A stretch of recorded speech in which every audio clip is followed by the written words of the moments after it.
Bueno, estamos ya para iniciar, para dar inicio a este ciclo de charlas eh, que estamos coordinando con Optimiza,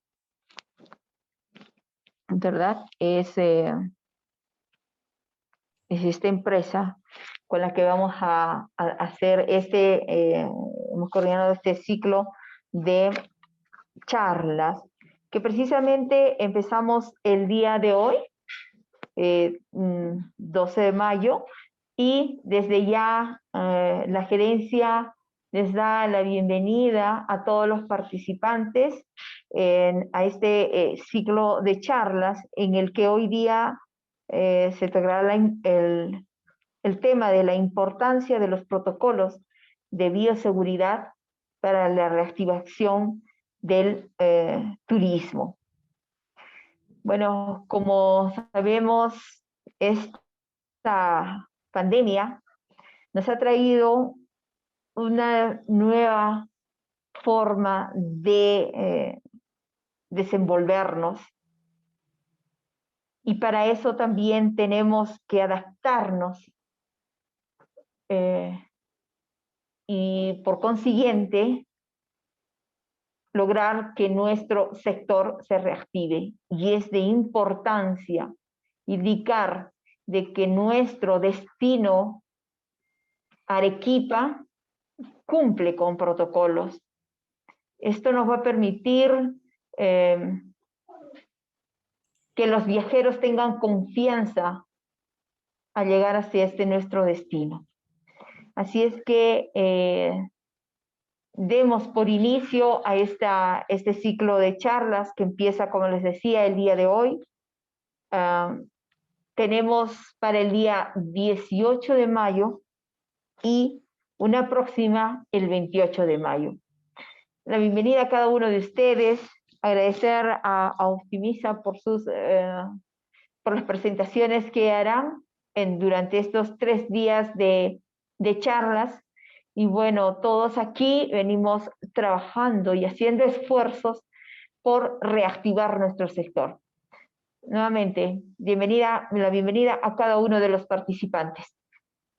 Muchas gracias, licenciada. Agradezco sus palabras para dar inicio a estas charlas que, bueno, en esta oportunidad las vamos a brindar en nombre de Optimiza Soluciones de Gestión, ¿no? Y encantados de poder contribuir a la región Arequipa. Muchas gracias. Ok, entonces voy a empezar compartiendo la presentación.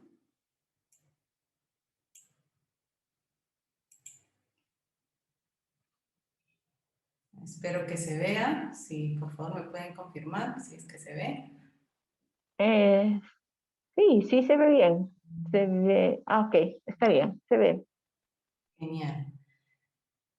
Entonces, bueno, primeramente mi nombre es Blanca Pariona, soy consultora de gestión, ya lo mencioné, en la empresa Optimiza. Y bueno, el día de hoy vamos a empezar este ciclo de charlas, ¿no?, en pro de justamente la reactivación del turismo de la región Arequipa. Vamos a empezar con un tema que seguramente pues muchos ya lo conocen, ¿no?, pero vamos a profundizar en algunos aspectos respecto a los protocolos de bioseguridad, ¿no?, que ya desde el año pasado, pues que inició la pandemia, ¿no?, y que para la reactivación económica el gobierno tuvo que ¿no?, normalizar o regularizar mediante normas, ¿no?, la implementación de los protocolos de bioseguridad. En este caso, para nuestro sector, que es el sector turismo, pues se dio una reactivación progresiva, ¿no? Tenemos desde la fase 1, ¿no?, que nosotros pudimos empezar como sector en mayo aproximadamente, que salió el Decreto Supremo 080-2020 PCM, y aquí se establecieron las primeras actividades relacionadas al turismo que podían reiniciar, ¿no? Y así progresivamente también otro tipo de actividades económicas. Y con ello también se establecieron cuáles iban a ser los protocolos sanitarios que debían implementar las empresas para que puedan hacer frente justamente al peligro que es el SARS-CoV-2, que genera la enfermedad de COVID-19, ¿no? Entonces, para que pueda haber un reinicio seguro, se establecieron estos protocolos. Asimismo, también en esta norma que dio inicio a la fase 1, se estableció las entidades competentes que iban a realizar esta supervisión y o fiscalización para verificar justamente el debido cumplimiento de estos protocolos de bioseguridad.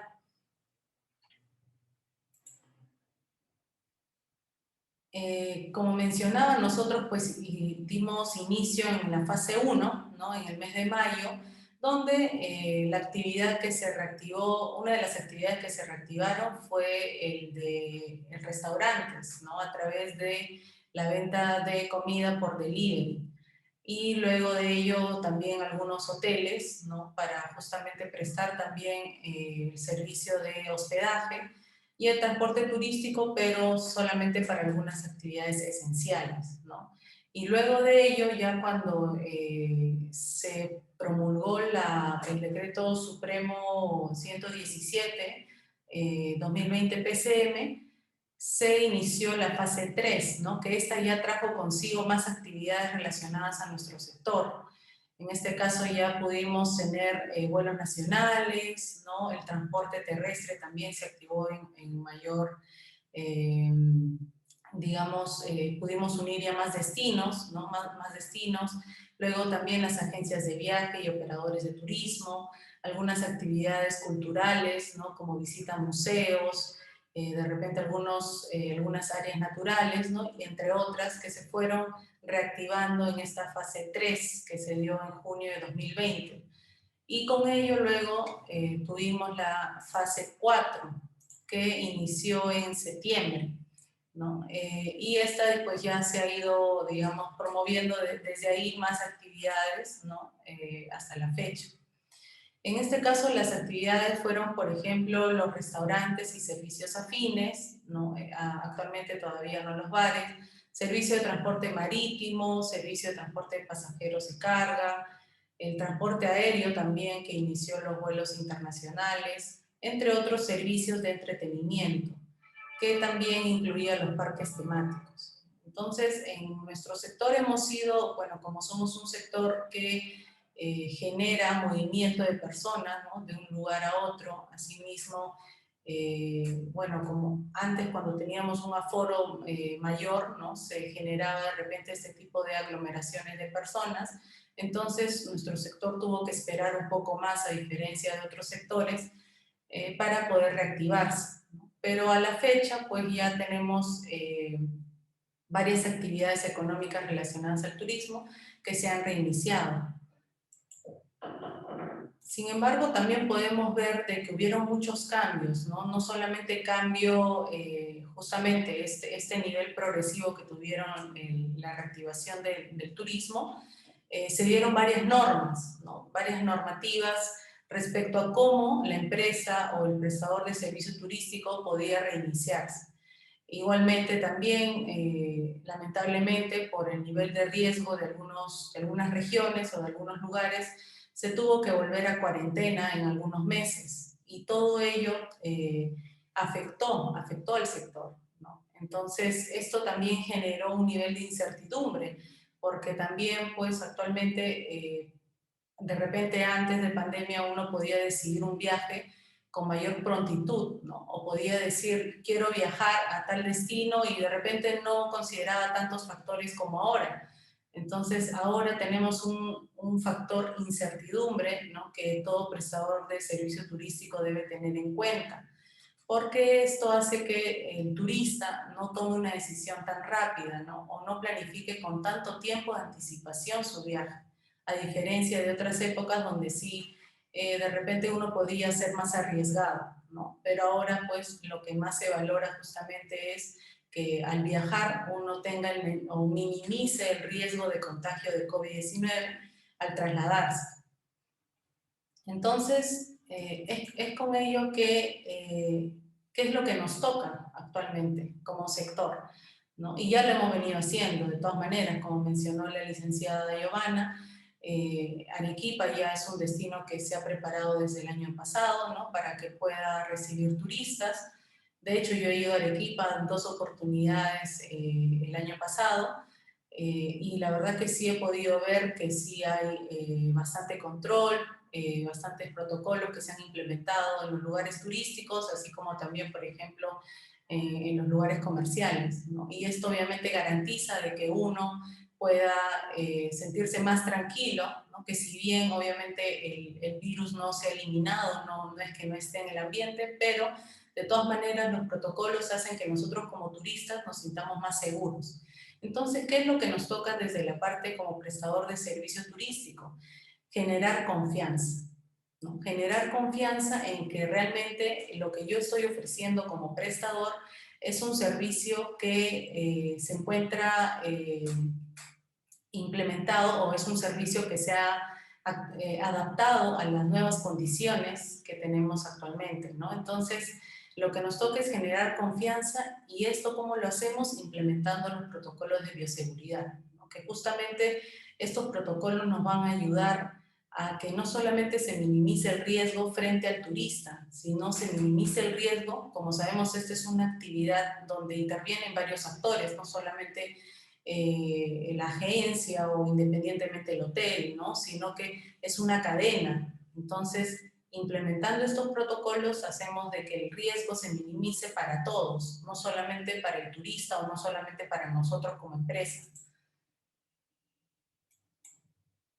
Es así que, como comentábamos, ¿no? El reinicio de las fases se dio con las normativas que se aprobaron, y con ello los diferentes protocolos que tenemos actualmente, que nos ayudan como empresa a poder, son lineamientos que nos ayudan a que nosotros podamos, justamente de acuerdo a nuestra realidad como empresa, a nuestro tipo de operación, al número de empleados que tenemos, al número de proveedores o contratistas con los cuales nosotros nos relacionamos, veamos qué tipo de protocolos nos corresponde implementar, ¿no? Y también con ello tenemos ya las normativas aprobadas, es decir, que tenemos esto de apoyo para que como empresa, que si bien de repente es la primera vez que nosotros nos vemos frente a una pandemia, ¿no? Pero estos protocolos nos ayudan a saber cómo reaccionar frente a justamente este peligro, ¿no? que es la enfermedad de COVID-19. Entonces aquí he puesto, de todas maneras, esto ya después cuando termine la charla, esta presentación se va a hacer llegar a cada uno de ustedes a través de su correo electrónico. Entonces van a tener aquí cuáles son las normas aprobadas para que ustedes, en caso a la fecha de repente no han revisado estos protocolos o de repente quieren volver a revisarlo, lo puedan hacer en estas resoluciones ministeriales. Es así que tenemos, por ejemplo, los protocolos para albergues, ¿no? Para los hostales categorizados, los establecimientos de hospedaje no clasificados ni categorizados con constancia de declaración jurada, también para los hoteles categorizados, para los aparhoteles, para el servicio de guiado turístico también, el servicio de turismo de aventura, canotaje, caminata y alta montaña, eventos también que se pueden realizar en el marco del turismo de reuniones, que obviamente no son eventos sociales, ¿no? Sino son eventos tipo corporativo. Asimismo, para las agencias de viaje y turismo, las salas de juego y casino, los servicios de restaurante, tanto en salón como el servicio a domicilio, los sitios turísticos culturales, los sitios naturales, y también los lineamientos sanitarios para destinos turísticos, para que sean destinos bioseguros, ¿no? Entonces, no voy a ahondar en cada uno, porque de hecho ya en la siguiente charla vamos a tocar más a profundidad este tema de la normativa y la actualización del plan de vigilancia. Pero el día de hoy sobre todo vamos a hablar aspectos generales. Seguramente muchos de ustedes han visto que el plan de vigilancia, prevención, control de COVID-19, ¿no? Que es un plan que justamente cuando se aprobó también el reinicio de cada una de las fases de reactivación económica, también lo que el gobierno nos solicitaba como empresa es que presentemos este plan. ¿Y este plan qué es lo que contiene? Este plan contiene información que va a permitirnos en este caso en el marco de los lineamientos que se establece en esta resolución ministerial que ven aquí, ¿no? La información que nosotros como empresa vamos a implementar, ¿no? Para hacerle frente al COVID-19 en todas nuestras operaciones. Entonces, es necesario que todas las empresas elaboren su plan de vigilancia, prevención y control de COVID-19. Como vemos aquí, es separado en dos partes. ¿Qué es lo que le corresponde a cada empresa? Dependiendo del tamaño, ¿no? Y dependiendo de lo que la norma nos dice. En este caso, para las empresas que tienen más de 5 trabajadores, sí les corresponde realizar su plan de vigilancia, es decir, la estructura completa del plan. Pero las empresas que tienen solo de 1 a 5 trabajadores realizan la lista de chequeo. Y esto es lo que presentan al MINSA, ¿no? Acá vamos a ver una imagen. En este caso, perdón, vemos, esta es la estructura completa del plan, ¿no? El anexo 5 de la RM 972, que nos dice cuál es la información, qué información debe contemplar tu plan de vigilancia, ¿no? Como mínimo. Si ustedes quieren agregarle más información, va a depender de ustedes, pero como mínimo la estructura del plan debe abarcar todos estos puntos.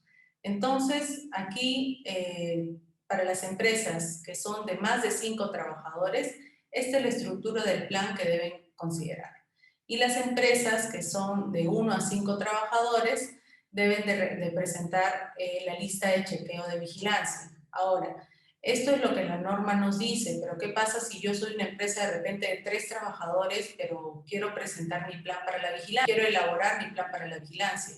También lo pueden hacer, ¿no? No es que porque la norma nos dice que solamente presentemos la lista de chequeo, de repente no debamos hacerlo. Si uno como empresa quiere de repente tener más detallados sus lineamientos y sus protocolos en un plan, es una buena práctica en realidad que los va a ayudar también a que puedan compartir esta información con sus proveedores, con sus trabajadores. Porque el anexo 6, que es una lista de chequeo, es algo más breve, ¿no? Es algo como, es un checklist para que nosotros podamos poner tanto información esencial de la empresa como información que nosotros debemos de cumplir, ¿no? En este caso, también, sí, si bien es cierto, están incluidos los lineamientos o los protocolos de bioseguridad, pero el plan de vigilancia es mucho más completo, tienes más información, inclusive el presupuesto, tienes información de tu profesional de la salud, es una información más extensa, ¿no? Y que muchas veces también va a depender de con qué cliente o a qué cliente tú le vendes, porque de repente si tu sector es corporativo y tú le vendes de repente a empresas, ¿no? El negocio B2B, entonces los clientes que son empresas muchas veces piden a sus proveedores que presenten su plan de vigilancia o que tengan el plan de vigilancia, ¿no? Entonces, va a depender mucho también a qué tipo de cliente te diriges, ¿no? De repente, si es un B2C a un turista, ¿no? A un consumidor final, no te va a exigir, ¿no? Y si eres una empresa de 1 a 5 trabajadores, con tu lista de chequeo, que es el anexo 6, estaría muy bien. Y como le mencionaba, ¿no? ¿Qué es lo que tiene el plan de vigilancia? El plan de vigilancia tiene 7 lineamientos. Estos 7 lineamientos, que de repente ya lo han visto cuando han hecho su plan de vigilancia o lo han visto en la normativa, estos 7 lineamientos deben de ser detallados por la empresa. Cada lineamiento contiene información de cómo la empresa, por ejemplo, en el lineamiento 1, limpieza y desinfección de los centros de trabajo, aquí corresponde implementar, si eres una empresa, en este caso, una agencia de viaje, por ejemplo, ¿no? ¿Cómo vas a realizar o con qué frecuencia vas a realizar la limpieza y desinfección de tu oficina? ¿No? Si eres un restaurante o un hotel, en este caso sí ya les piden un certificado de saneamiento.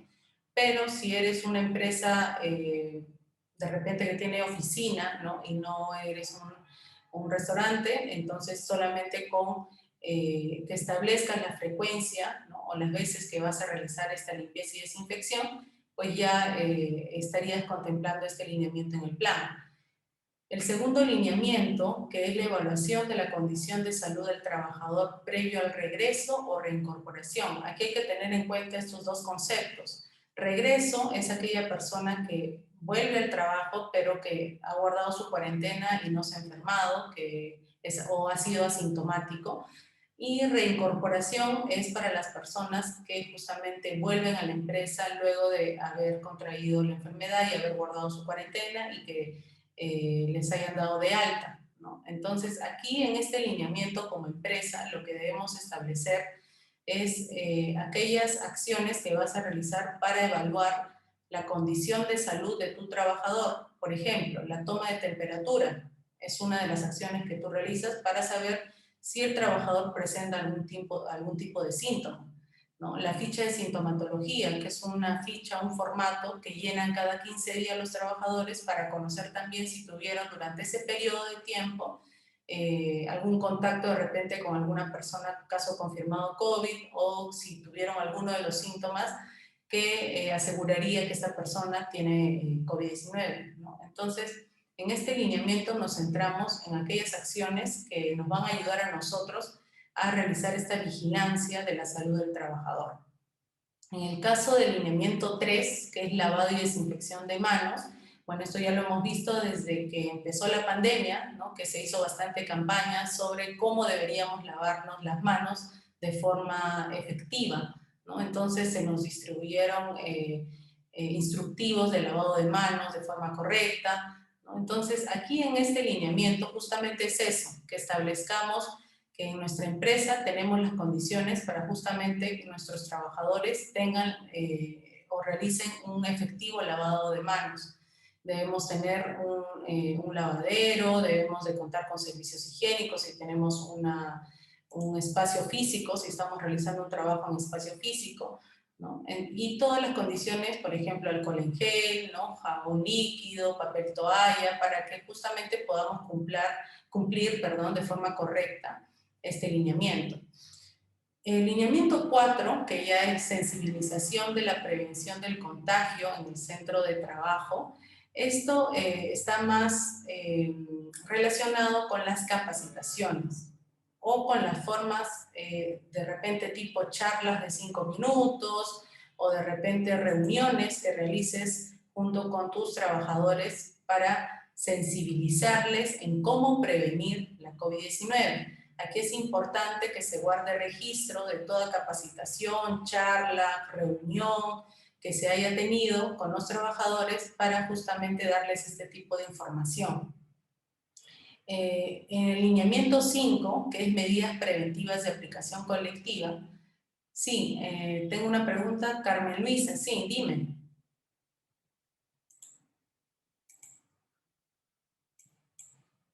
Puedes prender tu micro, Carmen Luisa, si es que vas a realizar una consulta.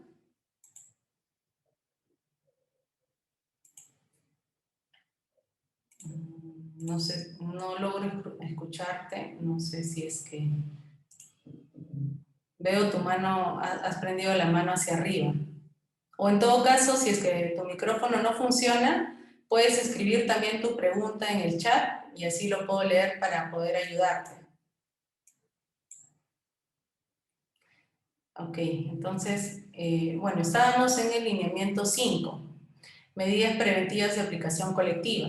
Este lineamiento 5 abarca los lineamientos anteriores, que justamente todas las acciones que ya hemos hecho en estos 4 primeros lineamientos, en realidad son medidas preventivas, ¿no? Porque son acciones que tú realizas para prevenir la COVID-19. Puedes agregar algún otro tipo de medida preventiva dependiendo de tu tipo de operación. Por ejemplo, si tú eres una empresa que trabaja con transportistas, con guías oficiales de turismo, entre otros actores, ¿no? Que justamente suele pasar ahora, bueno, siempre ha pasado en nuestra actividad, que nuestra actividad es transversal y trabajamos así en cadena. Entonces tú puedes colocar aquí medidas preventivas que ayuden a que tú, no solamente, como te dije, no te centres solamente en tu trabajador, sino también en todas aquellas personas con las cuales tú te relacionas, ¿no? Entonces, aquí puedes agregar medidas que puedan ayudarte a prevenir la COVID-19 con tus otros o con tus partners, ¿no? Con los proveedores, con los contratistas. En el caso de medidas de protección personal, aquí estamos hablando de los EPPs o equipos de protección personal, ¿no? Pero que no es igual para todos, ¿no? Por ejemplo, en una mina sus EPP son distintos a una actividad de turismo, ¿no? Entonces, aquí más adelante vamos a ver qué tipo de EPP correspondería. Y asimismo el último lineamiento del plan, que es la vigilancia de la salud del trabajador en el contexto del COVID-19, que en este punto nos estamos centrando justamente a evaluar, ¿no?, si el trabajador, por ejemplo, si ha sido un caso sospechoso o un caso confirmado, entonces cómo correspondería atenderlo, ¿no?, y cómo correspondería también darle este seguimiento en caso estemos frente a un caso confirmado de COVID-19. Y de esta manera realicemos el seguimiento, la vigilancia médica de los trabajadores. Ahora, para poder nosotros, porque si bien es cierto yo les he dado de manera genérica cómo podemos cumplir cada uno de los lineamientos, es importante que previo a que nosotros, o si ya han presentado su plan de vigilancia, los invito de igual manera que lo puedan revisar para que justamente vean de qué forma están cumpliendo cada uno de los lineamientos y de que estas acciones que ustedes han colocado en el plan realmente tengan evidencia, lo hayan implementado, porque recordemos que estamos abiertos a supervisiones y o fiscalizaciones, ¿no? Entonces, justamente el plan de vigilancia es un documento que cuando se presenta no solamente va al MINSA, o sea, al Ministerio de Salud, sino también a los otros entes competentes que podrían fiscalizar o supervisar tu empresa. Entonces, antes de que nosotros establezcamos qué tipo de o qué acciones voy a implementar, ¿no?, ¿cómo yo implemento? O sea, me hago la pregunta, ¿cómo implemento los protocolos de bioseguridad, ¿no?, justamente enmarcados en estos 7 lineamientos? ¿Cómo yo como empresa me correspondería implementar estos protocolos? Si bien yo ya sé que hay protocolos sectoriales, que como hemos visto, cada sector tiene sus protocolos aprobados bajo norma, ¿no?, bajo las resoluciones ministeriales, pero justamente esto es como una guía para que nosotros podamos implementarlo, pero va a depender de nuestro tipo de operación. Entonces es necesario que nosotros hagamos un diagnóstico inicial de nuestra empresa, que justamente digamos, ver la realidad de cómo nosotros estamos realizando la operación actualmente, ¿no? Porque ahora muchas operaciones ya no se realizan de forma física, ¿no?, sino de forma virtual. Entonces la forma en cómo nosotros estamos operando de repente ha cambiado. Entonces tenemos que conocer nuestra empresa, ¿no?, y cómo nosotros nos relacionamos con los demás para establecer justamente los protocolos de seguridad que serían adecuados para nosotros. Entonces, uno es fijarnos en nuestro rubro y actividad como empresa, ¿no? Y en base a ello, nosotros vemos qué tipo de protocolo que ya ha sido aprobado serviría como guía para nosotros. Luego de ello también es que nosotros tenemos que identificar nuestro SIU. El SIU es una información que lo vemos cuando hacemos, bueno, está en el portal SUNAT, ¿no?, o cuando hacemos alguna consulta RUT, por ejemplo, ahí podemos identificar nuestro tipo de SIU, ¿no? Y cuando identifiquemos nuestro tipo de SIU, ¿no?, que bueno, en el caso del sector turismo no tenemos empresas de alto riesgo, ¿no? Normalmente son bajo, mediano, pero es importante que cuando identifiquemos nuestro SIU, lo busquemos dentro de esta normativa, que es el Decreto Supremo 00398 SA. En esta normativa nosotros vamos a encontrar el listado de SIUs, que son empresas de alto riesgo. Entonces, una vez que tú tengas tu SIU, vas a esta normativa y buscas, si tu SIU aparece dentro de ese listado, eres una empresa de alto riesgo. Pero si es que no, bueno, no eres una empresa de alto riesgo, entonces no estás dentro de este listado. Por ejemplo, ¿no?, yo hice la búsqueda del SIU principal, en este caso de una operadora turística, que el SIU era 7912, actividades de operadores turísticos, ¿no? Y cuando hice la búsqueda dentro de este decreto, no se encontraba dentro del decreto. Entonces, no es una empresa de alto riesgo. ¿Y por qué es importante saber esto? Lo vamos a ver justamente ahora a continuación, que esta información nos va a ayudar a determinar el tipo de riesgo al cual nosotros estamos expuestos. Entonces, nosotros también como empresa tenemos que evaluarnos qué tipo de riesgo tienen nuestros trabajadores frente a la exposición del COVID-19, ¿no? Esta información es en base a la resolución ministerial 972, que ya fue mencionado anteriormente, que es la normativa actual con la cual todos ustedes deben de tener su plan de vigilancia. ¿Okay? Igual, como les digo, esta información del plan de vigilancia exactamente va a ser profundizada en la siguiente charla. Pero aquí estamos viendo el diagnóstico inicial que nos va a ayudar a que nosotros podamos determinar cómo justamente implementamos nuestros protocolos. Entonces, nosotros como empresa debemos de ubicarnos frente a este cuadro donde nos indica qué tipo o qué nivel de riesgo tenemos como empresa.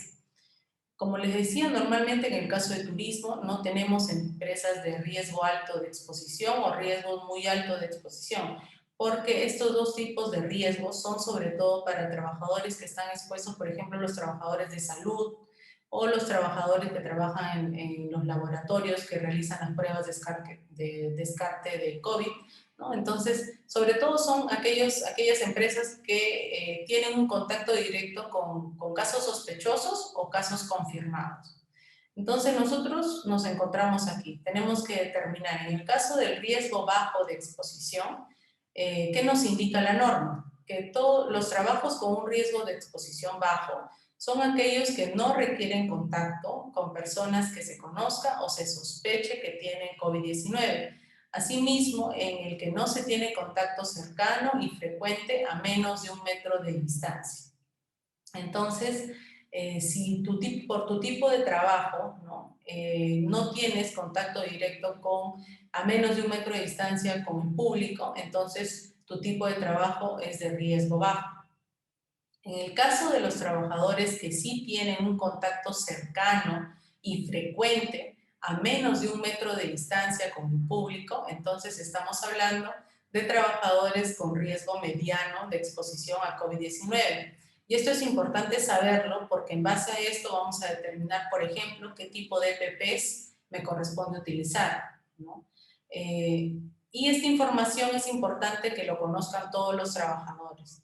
Y en base a esta información es que nosotros implementamos, por ejemplo, si se trata de una agencia de viaje que tiene una oficina física, ¿no? Con un counter, lo que se está implementando como protocolo de bioseguridad para frenar justamente este acercamiento que de repente antes se tenía con el cliente es utilizar una barrera física, ¿no? Que son estas micas que se están poniendo para evitar justamente el contacto cercano con el público, ¿no? Entonces, ya al implementar esta mica, nosotros estamos reduciendo el tipo de riesgo, ¿no? Si bien el trabajador, porque tenía contacto con el público, ya era un riesgo mediano, pero al establecer este protocolo, nosotros lo que estamos haciendo es bajar de riesgo mediano a riesgo bajo.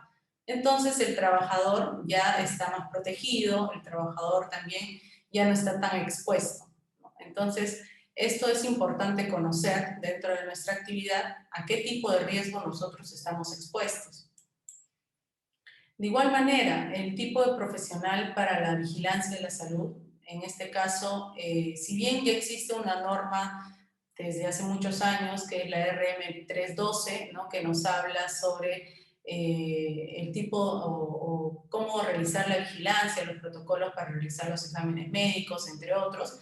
Actualmente, por la coyuntura de COVID-19, se ha flexibilizado un poco cómo se va a realizar la vigilancia en términos de si se necesita contratar a un médico ocupacional, a una licenciada en enfermería u otro tipo de profesional de salud. Entonces, para eso, nosotros, ya que ya conocemos, ya sabemos cuál es nuestro SIU, ya determinamos si nosotros somos un tipo de empresa de riesgo alto o no, ya sabemos cómo están expuestos nuestros trabajadores, entonces vamos a recurrir a este cuadrito.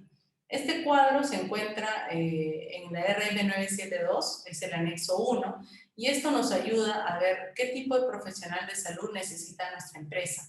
Por ejemplo, si nosotros, para esto lo han dividido en 6 tipos de centros de trabajo, ¿no? En este caso, el centro de trabajo tipo 1, que seguramente hay muchas, si son MIPYMES, que tienen entre 5 a 20 trabajadores y no son empresas que son de alto riesgo, entonces aquí la vigilancia de la salud corresponde al empleador junto con un profesional de la salud.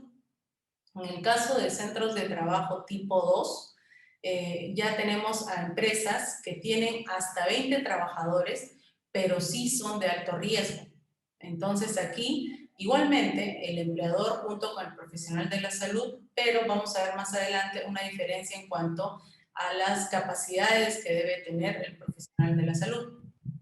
De igual manera, en el centro de trabajo tipo 3, que ya son empresas con mayor número de trabajadores, de 21 a 50 trabajadores, y así se va incrementando en cuanto a la cantidad de trabajadores que tiene la empresa, se va a determinar si es que corresponde solamente el profesional de la salud o licenciada de enfermería y también un médico ocupacional. En este caso, en el caso de turismo, para empresas que son pymes turísticas, podríamos llegar hasta el caso de centro de trabajo tipo 3, dependiendo del tamaño de la empresa, dependiendo básicamente del tamaño, porque no estamos hablando tanto de empresas de alto riesgo, pero sí puede diferenciarse por la cantidad de trabajadores que tenga la empresa. Entonces, como mencionaba, el profesional de la salud debe de cumplir cierto perfil para que la empresa lo tome en cuenta al momento de contratarlo. En el caso de los centros de trabajo tipo 1, que son las empresas de 5 a 20 trabajadores, pero que no son de alto riesgo, el empleador puede solicitar, ¿no? Y aquí la norma nos dice puede, cuando dice puede es opcional, ¿no? Pero cuando la norma dice debe es porque es una obligación, ¿no? Entonces aquí nos dice puede solicitar el apoyo de un profesional de la salud con capacitación otorgada como mínimo por un instituto de educación superior, ¿no? Entonces aquí ya tenemos qué requisito debe cumplir este profesional de la salud si nosotros vamos a contratarlo y somos un centro de trabajo tipo 1. Asimismo debe conocer temas de salud ocupacional, seguridad y salud en el trabajo o gestión de riesgo de desastres para implementar el plan de vigilancia. Aquí no nos está diciendo cuántas horas, por ejemplo, debe tener el profesional de la salud, ¿no? Entonces, el tiempo en horas va a ser determinado por la empresa, por la cantidad de trabajadores, ¿no?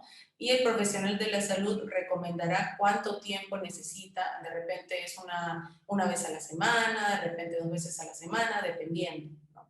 En el caso del centro de trabajo tipo 2, aquí estamos hablando de las actividades que son empresas hasta 20 trabajadores, pero son empresas de alto riesgo, ¿no? Entonces aquí ya la norma nos dice que el empleador debe, entonces es una obligación, debe solicitar la consultoría de un profesional de la salud con capacitación universitaria. Entonces aquí ya tenemos un perfil un poco más específico y también con mayor grado académico, ¿no? A diferencia del anterior. Y este profesional de la salud debe contar como mínimo con un diplomado en salud ocupacional, seguridad y salud en el trabajo, gestión de riesgos de desastres o del Centro de Prevención de Riesgos del Trabajo, ¿no? Entonces, si es que se va a contratar un profesional de la salud, se tiene que considerar este tipo de perfiles. Y siempre es importante solicitar el CV documentado del profesional de la salud que se vaya a contratar, porque recuerden que esto es fiscalizado, ¿no? Entonces siempre hay que tener evidencia de todo aquello que estamos colocando en el plan de vigilancia, ¿no? Si en el plan de vigilancia figura el nombre de nuestro profesional de la salud, y de hecho sí tiene que figurar porque ahí en el plan de vigilancia te piden que pongas los datos de tu profesional, entonces ahí vas a tener que tener a la mano, en caso te supervisen, vas a tener que presentar su CV documentado, ¿no?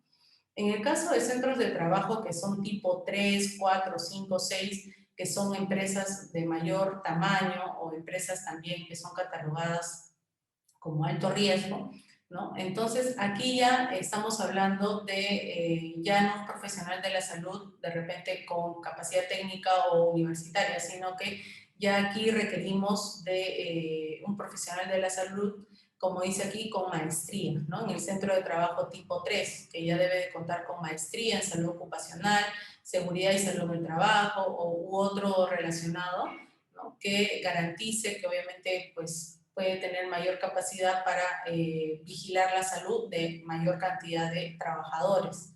Igual manera en el centro de trabajo tipo 4, ¿no? 5 y 6. Entonces, como le digo, en el caso de MIPYMES turísticas, probablemente se ubiquen sobre todo en centros de trabajo tipo 1 o centros de trabajo tipo 2. Va a depender mucho de la evaluación que ustedes realicen al inicio, ¿no? Tomando en cuenta este cuadro que vemos aquí. Bueno, y aquí es en el centro, ¿no? En el caso que sea un centro de trabajo tipo 6, que ya son empresas de 1000 a más trabajadores.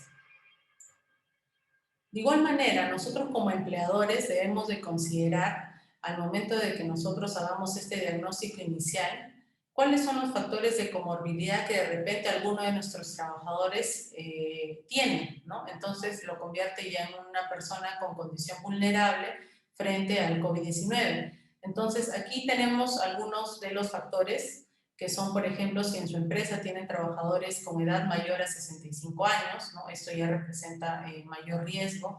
Igual manera, hipertensión arterial refractaria, enfermedades cardiovasculares, de repente alguna persona con cáncer, diabetes, asma u otra enfermedad que sea tipo pulmonar también es una persona vulnerable, igualmente insuficiencia renal, enfermedades con tratamiento inmunosupresor, o también las personas que tienen obesidad con IMC de 40 más. Todas las personas que pueden tener de repente uno de estos tipos o uno de estos factores, o de repente uno o más de estos factores, son personas que deben ser consideradas al momento de la evaluación del tipo de riesgo, ¿no? Entonces, por ejemplo, a las personas que tienen factores de comorbilidad, normalmente el trabajo tiene que ser remoto, ¿no? Porque si es un trabajo presencial, esta persona tendría que firmar un documento que indique que esta persona tiene conocimiento de que a pesar de que tiene algún factor de comorbilidad, igual está asistiendo de forma presencial, ¿no? Entonces, este documento, inclusive el plan de vigilancia, tiene un formato, ¿no? En la estructura de la norma tenemos un formato donde nosotros tenemos que hacerle llenar al trabajador en caso tuviera alguno de estos tipos de factores, ¿no? Entonces, esto es importante también tenerlo. Como les digo, todo es fiscalizable, ¿no? Y aquí quería hacer un poco la diferencia entre peligro y riesgo, ¿no? Que estos dos conceptos de todas maneras nos van a ayudar para que recordemos, el plan es el plan de vigilancia, prevención y control de COVID-19. Entonces, para que nosotros determinemos los tipos de controles que vamos a establecer en la empresa, tenemos que conocer nuestros factores, peligros y riesgos, ¿no? Entonces, el peligro, ¿qué es, no? En términos de concepto, es una situación o característica intrínseca de algo capaz de ocasionar daños, ¿no? Por ejemplo, en esta imagen, ¿no? Que vemos a una persona que a lo lejos está viendo a un tiburón. Entonces, el tiburón en el mar representa un peligro, ¿no? Porque puede ser una fuente que puede causar daño a la persona. En el caso del riesgo, estamos hablando más bien de la probabilidad de que este peligro se materialice. Por ejemplo, si la persona ya nada al lado o está más cerca al tiburón, de todas maneras es más riesgoso, ¿no? Y representa un riesgo mayor. Igual manera, cuando hablamos en términos conceptuales de peligro y riesgo frente al COVID, ¿no? El SARS-CoV-2 viene a ser el peligro y el riesgo vendría a ser contraer la enfermedad del COVID-19. Entonces, frente a estos conceptos, nosotros podemos determinar los controles que podemos aplicar en nuestra empresa. Esto ya es no solamente por el COVID-19, sino esta pirámide o esta jerarquía, ¿no? De cómo nosotros podemos establecer los controles en nuestra empresa en términos de seguridad y salud en el trabajo. En realidad ya viene desde la norma que es la ley 29783 de seguridad y salud en el trabajo, ¿no? Entonces, aquí tenemos esta pirámide, nos ayuda a ver cómo nosotros podemos implementar los controles y si son efectivos o no, ¿no? O de repente no tanto. Entonces, aquí, por ejemplo, tenemos con el caso de una agencia de viajes, ¿no? La eliminación, que viene a ser el tipo de control más efectivo. En este caso, para aplicar este control, ¿no? Para eliminar el COVID-19, ¿no? En este caso que no tengamos el riesgo, ¿Qué sería? Implementar cuarentena, ¿no? Que las personas o los trabajadores se queden en casa, ¿no? Implementaríamos este tipo de control. Claro que sería un control entonces si el trabajador realiza cuarentena, ¿no? O está en confinamiento, de repente no va a poder realizar sus actividades, ¿no? Es lo que, por ejemplo, ha pasado cuando nos mandan a cuarentena, ¿no? Es un tipo de control para eliminar el riesgo de COVID-19. De igual manera, la sustitución, que vendría a ser el nivel jerárquico, el siguiente. La sustitución, lo que hace este control es reemplazar el peligro. Entonces, nosotros como agencia de viaje, por ejemplo, podríamos, si antes realizábamos nuestro servicio de forma física, ¿no? Que seguramente eso pasaba, ahora los trabajadores podemos hacer trabajo remoto con ellos, ¿no? Desde su casa. Entonces, ya sea de forma parcial o de forma total, de repente de forma diaria, pero ya este tipo de control está ayudando a sustituir este peligro, ¿no? Entonces ya estamos haciéndole frente con este tipo de control a que se minimice este riesgo de contraer la enfermedad. Igual manera, en los controles de ingeniería, ¿no? Cuando vemos controles de ingeniería, estamos hablando de un tipo de control que aísla a la persona de este peligro, que en este caso es la enfermedad de COVID-19. Entonces, ¿qué es lo que yo hago como empresa, como controles? Rediseño mis procesos, como les decía, de repente si antes yo tenía mi forma de venta presencial, actualmente ya lo hago de forma virtual. Entonces ya cambié mi proceso de venta, ¿no? Y esto está contribuyendo a que mi personal no esté tan expuesto. Igual manera, puedo hacer uso de la tecnología de repente para hacer los cobros, ¿no? O de repente el trabajador ya no firma como antes de repente un formulario físico para su ingreso a la empresa, sino puedo hacer de repente algún tipo de uso de un software o de repente Google Form, que es algo más básico y más sencillo, que puede ayudarnos a que el trabajador ya no esté llenando de forma física su control de ingreso, ¿no? Sino ya haga uso de la tecnología y esto contribuye también, ¿no? A minimizar el riesgo. De igual manera, la toma de temperatura, la limpieza que hacemos de nuestro espacio físico, todo esto son controles de ingeniería que nos ayudan a aislar el peligro. Luego tenemos los controles administrativos, que en este caso estamos hablando de cambiar la manera en que las personas trabajan, ¿no? Por ejemplo, en una agencia de viaje, nosotros, como yo comentaba, podemos implementar una barrera física, que son estas micas, por ejemplo, en los counters, ¿no? También podemos implementar que ya las personas, de repente antes tenías un counter contiguo, ¿no? Y todos eran lineales de repente en un mismo espacio, pero ahora, para evitar justamente esta aglomeración, estableces un distanciamiento como mínimo de 1,5 metros entre counters, ¿no? Entonces, este tipo de control también es un control que nos ayuda, pero como vemos en esta jerarquía, ¿no? Ya no es tan efectivo como, por ejemplo, el control de eliminación, ¿no? Y como último control tenemos los EPPs, que ya todos conocemos desde el 15 de marzo del año pasado, ¿no? Que empezó esta pandemia. Entonces, aquí tenemos, por ejemplo, la careta, la mascarilla, ¿no? Todos aquellos EPPs que venimos utilizando para hacer frente justamente al COVID. Pero como vemos, el EPP en la jerarquía de controles es el último, ¿no? Es el menos efectivo. Pero muchas veces en las empresas se empieza con los EPPs. O sea, no se establece esta jerarquía y en vez de repente de pensar en otro tipo de control que podría funcionar mejor o que podría ayudar a eliminar este peligro o sustituirlo, ¿no? Pero de frente nos vamos a los EPPs, ¿no? Entonces, es importante que como empresa sepamos, primero, como digo, hacer un diagnóstico, ¿no? De qué tipo de riesgo tenemos y en base a eso establecer este tipo de control. En el caso de los EPPs, también la norma nos dice que se debe utilizar de acuerdo al tipo de riesgo. Entonces, aquí vemos, por ejemplo, esto lo van a ubicar también en la norma, la 972, donde nos dice, de acuerdo al tipo de riesgo del trabajador, qué tipo de EPP debería utilizar, ¿no? Ahora, estos son condiciones mínimas, ¿no? Si uno quiere tener de repente, utilizar otro tipo de EPP que de repente para usted resulte más efectivo, lo podría hacer. pero lo que la norma y el MINSA nos recomienda es que utilicemos como mínimo lo que dice aquí en la norma, ¿no? Entonces, para riesgos bajos de exposición, por ejemplo, nos dice que podemos utilizar una mascarilla comunitaria, que en este caso sería una mascarilla de tela, ¿no? En el caso de los riesgos medianos, sí podemos utilizar la mascarilla de tela, pero nos dice que lo complementemos con la careta facial para una mayor efectividad.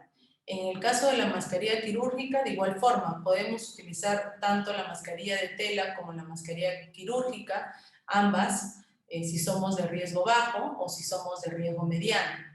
¿Okay? En el caso de los respiradores, la N95, que bueno, ahora ya no se ve de repente al inicio, ¿no? Cuando recién empezábamos, la N95 es más recomendado para los trabajadores de muy alto riesgo de exposición o alto riesgo de exposición.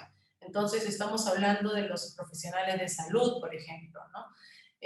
Pero para los que somos de menor riesgo, con la mascarilla de tela y mascarilla quirúrgica estaría bien. En el caso de los guantes, el Tibex o las botas, también solamente se recomienda para los tipos de trabajo de muy alto riesgo o alto riesgo. Entonces, en nuestro sector, que es turismo, no es recomendable utilizar este tipo de EPPs. Con mascarilla y careta estaría bien. Ahora, si de repente no quieren utilizar la careta, pueden utilizar también la gafa de protección, ¿no? Que protege la vista. Entonces, como vemos, es importante que antes de nosotros decidir qué tipo de EPP o qué tipo de control vamos a establecer en nuestra empresa, primero conozcamos nuestro tipo de operación, cómo lo realizamos, qué tipo de riesgo, a qué tipo de riesgo están expuestos nuestros trabajadores también. ¿Y qué nos dice también la norma? Que nuestro plan de vigilancia debe ser revisado y aprobado por el supervisor o el Comité de Seguridad y Salud en el Trabajo. Ahora, como empresa, ¿cómo sé si me corresponde implementar un supervisor o un comité? Ahora, primero, para que nosotros podamos implementarlo, no es a dedo o no es que el gerente o el empleador elige quién va a ser el supervisor o quién va a ser el comité, no. Esto pasa por un proceso de elección y va a depender del tamaño de la empresa. Nuevamente, en el caso de los trabajadores, las empresas que tienen menos de 20 trabajadores, corresponde un supervisor de seguridad y salud en el trabajo. En el caso de las empresas de 20 a más trabajadores, ya corresponde implementar un comité de seguridad y salud en el trabajo. Entonces, este ente, ¿no? Este ente que viene a ser el supervisor o el comité, dependiendo del tamaño de la empresa, funciona como el intermediario entre los trabajadores y el empleador.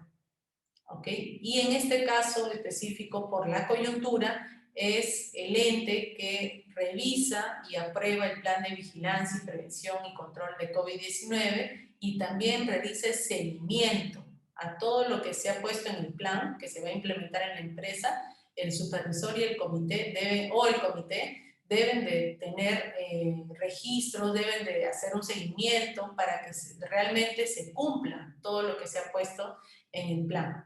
¿Okay? Si bien cuando nosotros presentamos el plan de vigilancia lo hacemos al Ministerio de Salud y se ponen los datos del profesional de la salud con quien tiene contacto en el MINSA, pero de igual manera el supervisor o el comité ante cualquier tipo de fiscalización, también los fiscalizadores le preguntan a ellos, ¿no? Sobre cómo se viene dando el seguimiento para que se cumplan todos los protocolos de bioseguridad dentro de la empresa. Y bueno, eso era como de forma genérica, ¿no? La parte de protocolos de bioseguridad, pero también en esta charla quiero mostrarles sobre cómo este nuevo perfil del turista, ¿no? Que tenemos ahora frente a la pandemia y cómo se relaciona esto frente a los protocolos de bioseguridad, ¿no? Cómo con los protocolos nosotros podemos llegar a este tipo de turista, pero primero conozcamos, de acuerdo al estudio que realizó PROMPERÚ, quiénes son este tipo de turistas, ¿no? O qué es lo que están buscando. Ahora, cuando les pregunto, esto es en base a un estudio que hicieron el año pasado, a mitad de año, en agosto, o sea, ya cuando más o menos habían pasado 3, 4 meses del inicio de la pandemia, ¿no? Pero aquí hay data importante que nos puede ayudar a nosotros como prestadores de servicios turísticos, ¿no? Y que lo podemos relacionar, como les digo, con los protocolos. Aquí ante la pregunta de cuándo viajarían, ¿no? ¿Cuándo viajarían los turistas? Aquí nos menciona, si bien este es un estudio del año pasado, ¿no? Pero aquí tenemos un rango de tiempo de cuándo volverían a viajar estos turistas. Y en mayor proporción tenemos que ellos mencionaban que iban a viajar dentro de un año. Es decir, ya estamos más o menos en ese rango de tiempo, ¿no? Que los turistas encuestados en aquella oportunidad dijeron que iban a volver a viajar, ¿no? Entonces tenemos que estar, si bien la situación es cambiante, ¿no? Porque no tenemos seguridad plena de que las cosas van a marchar como estamos ahora, porque de repente el próximo mes nuevamente cuarentena, ¿no? Lo digo en forma que no quisiera que pase, pero como la situación es tan cambiante, ¿no? Pero igual esta información nos sirve a nosotros para prepararnos como prestadores y estar atentos a que más o menos en esta época ya muchos turistas volverían a viajar, ¿no? Muchas personas, muchos peruanos volverían a viajar, ¿no? Entonces, esto es importante. Y también, ¿no? Cuando dentro de la encuesta de este estudio mencionaban entre quienes viajarían, si consideran la bioseguridad como elemento clave. Y aquí vemos el mayor porcentaje, ¿no? 74% menciona que sí, ¿no? Que consideran la bioseguridad como elemento clave, en este caso en el establecimiento, que el establecimiento cuente con protocolos de prevención de riesgo de contagio, ¿no? Entonces es importante para nosotros como prestadores igual revisar esta data que nos indica de que cómo está la tendencia, ¿no? Y esto no solamente aquí en Perú, ¿no? A nivel mundial, en realidad los protocolos de bioseguridad han tomado mayor importancia en los destinos donde de repente no se tiene todavía al mayor número de población vacunada, ¿no? Entonces, ¿qué es lo que se tiene para hacer frente a COVID-19? Pues la implementación de los protocolos, ¿no? Entonces, ¿cómo haces como prestador para que también seas percibido como una empresa biosegura, ¿no? Una de las preguntas también de este estudio es si tenemos plataformas digitales, ¿no? Entonces, aquí es importante ver esta data. 7 de cada 10 peruanos han realizado compras por internet en el último año. Entonces ya tenemos más de un año frente a lo que inició la pandemia, ¿no? Ya tenemos más de un año en que muchos nos hemos reinventado, hemos de repente optado más por soluciones tecnológicas en nuestras empresas, ¿no? Ya no hacemos este tipo de trabajo físico, ¿no? O de forma presencial, mejor dicho, ¿no? Entonces, ¿cómo nosotros nos estamos adaptando, ¿no? a las nuevas tecnologías o a la digitalización que se viene dando actualmente? ¿Por qué es importante? Porque aquí estamos viendo 7 de cada 10 peruanos han realizado compras por internet, ¿no? Entonces, ya nosotros como empresa tenemos que aparecer sí o sí en las redes sociales, tener una página web, estar presentes de forma digital. Y aquí es importante, justamente viendo esta parte digital, de que nosotros, si bien ya, de repente ya tenemos aquí empresas que ya implementaron los protocolos, ya son una empresa que está trabajando de forma biosegura, tanto con el turista como con todos sus proveedores, pero esto se tiene que comunicar, ¿no? Esta información tiene que llegar a su público objetivo, ya sea que ustedes se dirijan, como dije, B2C, ¿no? De repente consumidor final, o de repente tengan clientes que son empresas. Tiene que llegar esta información. ¿Y cómo lo podemos hacer llegar? A través de nuestra página web, de nuestras redes sociales, asimismo testimonios. Si ya hemos tenido turistas o grupos de turistas o familias que han hecho uso de nuestros servicios en esta pandemia, ¿por qué no solicitarle un testimonio? De repente en la página web, de repente en la red social, o de repente hasta un video, si es que se presta, si es que es un cliente ya que tienes mucha confianza, de repente dice, ¿por qué no? Participo en un video donde pueda darte yo mi testimonio de que estás cumpliendo como prestador de servicio turístico con todos los protocolos. Igual manera, tienes que ser una fuente de información confiable, ¿no? Para tus clientes, en este caso para los turistas. Tienes que manejar información actualizada ¿no? Mucho, sobre todo, ha cambiado ahora el tema de los aforos, por ejemplo, en los restaurantes, ¿no? Entonces, tenemos que conocer ese tipo de información para que justamente nosotros podamos orientar y brindarle toda la información antes de que el turista llegue al lugar, ¿no? O cuando está planificando su viaje. De igual manera, esto lo podemos hacer a través de cualquier plataforma virtual en la cual nosotros disponemos, ¿no? Entonces, ¿cuáles serían las 3 claves para hacer nosotros como prestadores de servicios turísticos una opción biosegura, ¿no? Uno, tener nuestro personal capacitado en las medidas de bioseguridad y con información actual, ¿no? Entonces, el personal, que es el trabajador y que se comunica de repente con el cliente, o es la persona de ventas, o algún contratista o proveedor que tú trabajes, debe de conocer la información, debe de saber cómo tú has implementado tus protocolos de bioseguridad para que de esta forma también brinde información adecuada, ¿no? Y actualizada a tu público objetivo. De igual forma, como empresa, debes de tener los protocolos de bioseguridad implementados, ¿no? Entonces, esto es una segunda clave importante para que hagas frente a las nuevas condiciones que estamos viendo actualmente. Igual manera, ¿no? Una clave para hacer una opción biosegura es tener un turista informado, porque un turista que tiene la información, pues va a considerarte más frente a otro que de repente no le brinda la información actualizada, ¿no? Entonces, estas tres claves finalmente lo que van a hacer es romper con la desconfianza, ¿no? Porque ahorita, como sabemos, tenemos mucha incertidumbre, ¿no? Los que queremos viajar de repente no sabemos si realmente podemos visitar tal o cual lugar, ¿no? De repente, o de repente tenemos información a medias, o nos confundimos por ver tanta información, ¿no? Entonces, es importante que nosotros, sobre todo, rompamos con esta barrera que actualmente es la incertidumbre y la desconfianza, ¿no? Entonces, generemos más bien a través de una comunicación asertiva con el cliente, justamente que ellos recuperen la confianza y vuelvan a viajar. Entonces, aquí también, de acuerdo al estudio, podemos ver oportunidades para Arequipa, ¿no? En este caso, como la charla está orientada a prestadores de esta hermosa región, que la verdad me encanta, Arequipa se encuentra en el top 5 de destinos con mayor intención de visita, de acuerdo a este estudio que se realizó en octubre del año pasado. Entonces, esto representa una ventaja competitiva frente a otras regiones, ¿no? Y también he visto que Arequipa ha realizado sus spots promocionales, ¿no?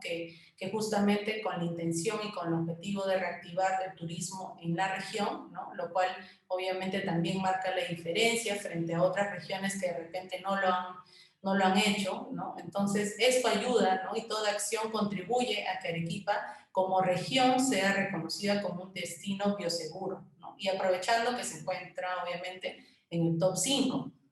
Igual manera, en este estudio mencionaba que el turista prefiere actividades que son al aire libre o combinando naturaleza con cultura, destacando la gastronomía. ¿Y por qué puse esta información? Porque Arequipa justamente tiene este tipo de atractivos, ¿no? Entonces, si ya el estudio nos dice o nos da esta información, nosotros como región tenemos que aprovechar estas oportunidades, ¿no? Para que justamente fortalezcamos de repente la forma en cómo estamos haciendo llegar la información al turista.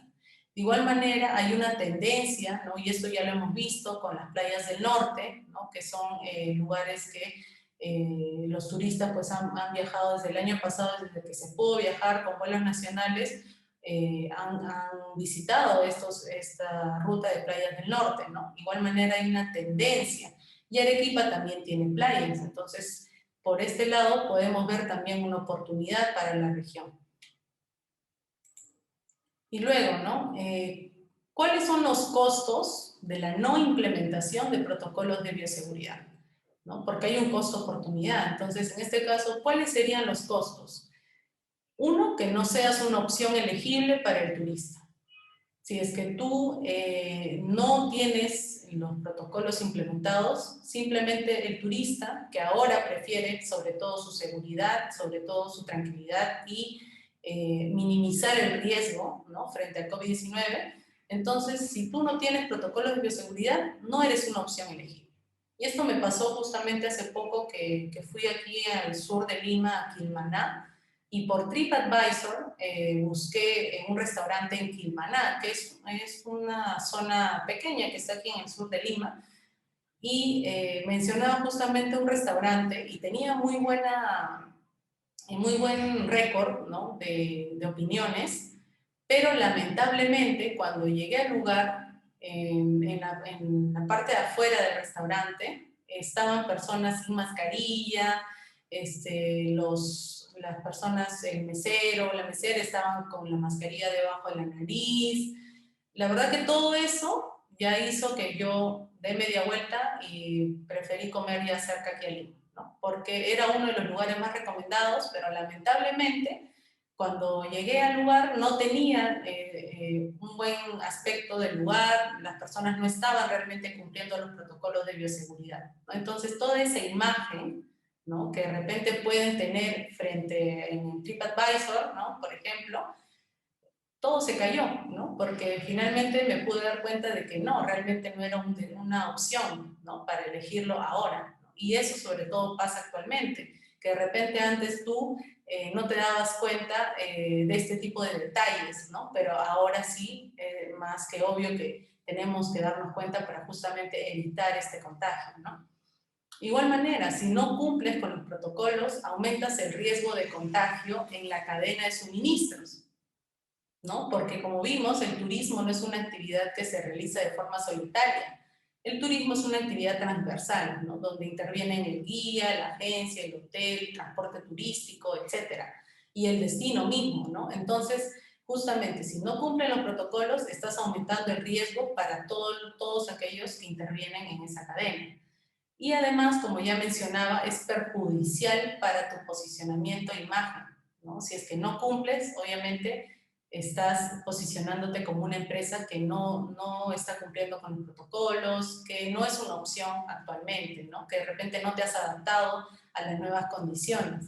Y esto es un costo grande, ¿no?, porque si eras una empresa que de repente tenías un buen nombre ganado en la industria, con esto pues ya estás a pique, ¿no? O sea, ya del boca a boca de repente te va a perjudicar de que en realidad no eres una opción. Igualmente, ¿no?, como un costo adicional y muy importante son las multas, ¿no? Las multas o de repente una clausura temporal o total, ¿no?, que pueda tener tu empresa, de repente una fiscalización, una inspección o supervisión, ya sea del ente competente que pueda hacer, y si no estás cumpliendo, pues puedes caer en una multa, ¿no?, y que finalmente esto va a perjudicarte económicamente, ¿no? Entonces, y bueno, termino con esta imagen que puede ser es un meme en realidad, ¿no?, que como vemos, dice la frase: contamos con todos los protocolos de bioseguridad, ¿no? Pero uno va, ve el sitio y realmente no tenían los protocolos implementados, que es lo que me pasó a mí en Quilmaná hace un par de semanas, ¿no? Entonces, y finalmente no eliges esta opción, ¿no? No eliges esta empresa. Y bueno, con esta información estamos terminando esta primera charla. Igualmente, si tienen alguna consulta, alguna duda, ¿no?, es el momento de que podamos de repente ayudarlos con alguna duda que tengan. Con toda la confianza pueden escribir en el chat o de repente prender su micrófono.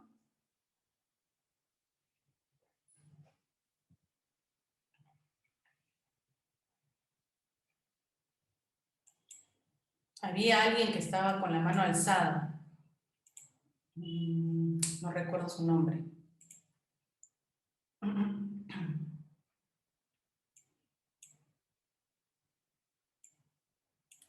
Ok, bueno, veo que no hay preguntas. Espero haber podido llegar con esta información hacia ustedes, ¿no?, sobre justamente la importancia que tienen los protocolos actualmente para un reinicio seguro de nuestras actividades, ¿no?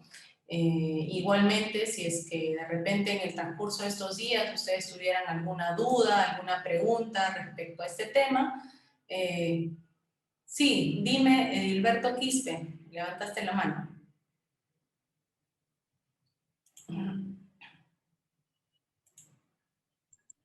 Señorita Blanca, muy buenas tardes. Le saluda el representante de la Municipalidad Distrital de Chachas, la unidad de turismo.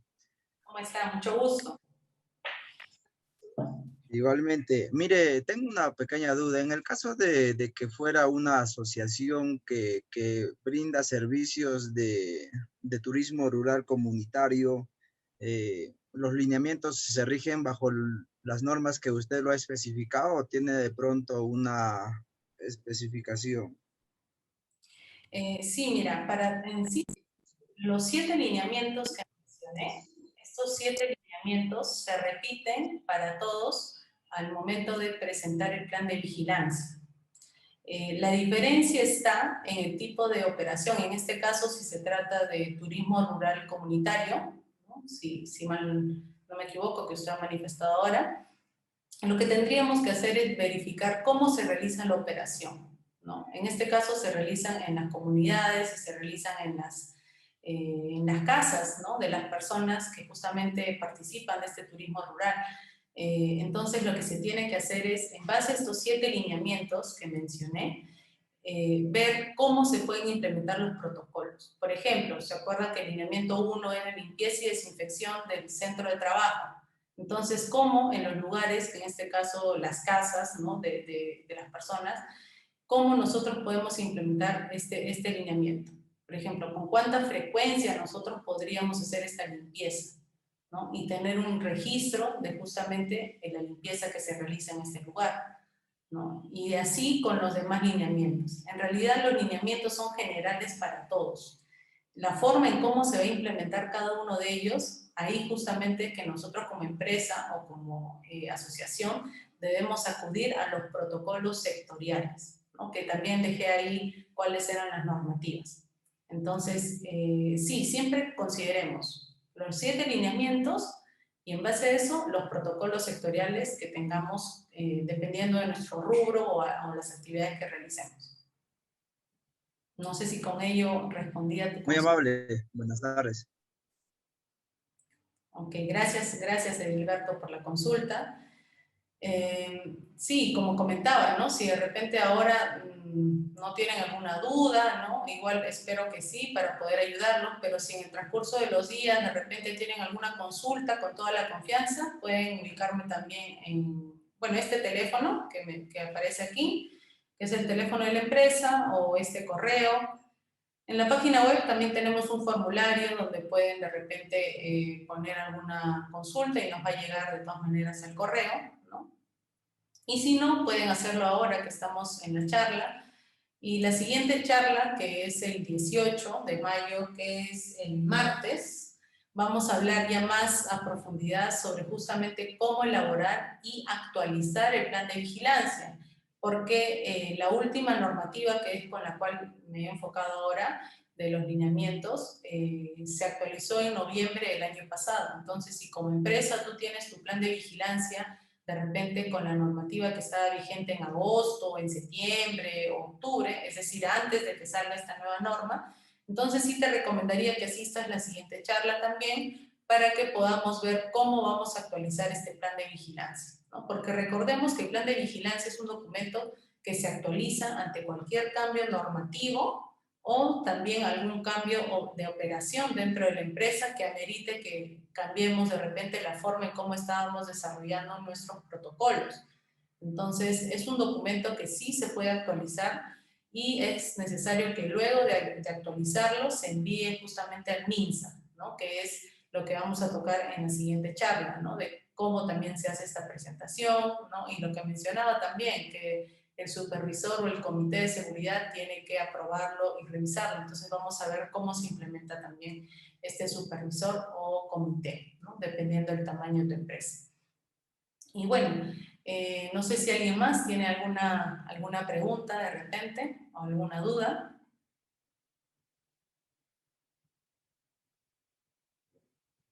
He visto que hemos sido un buen número, la verdad que hemos sido casi 40 personas conectadas el día de hoy. Igualmente, como les digo, pues esta información lo voy a enviar a los correos que ustedes registraron al momento de inscribirse A ese correo les estaré haciendo llegar esta presentación en el transcurso de los días.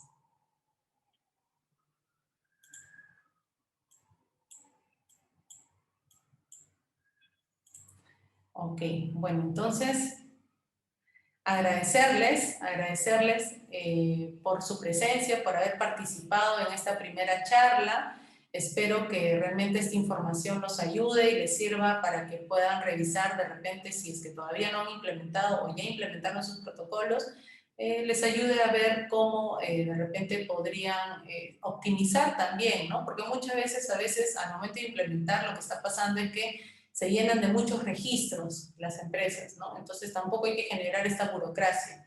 Lo que tenemos que hacer justamente es implementar de acuerdo a nuestro tipo de operación y realmente que lo que esté en el documento del plan de vigilancia realmente se haya implementado en el lugar o en donde corresponda según nuestra empresa, ¿no? Y que no sea un documento que cuando de repente les toque una fiscalización no haya congruencia entre lo que han escrito y lo que han implementado.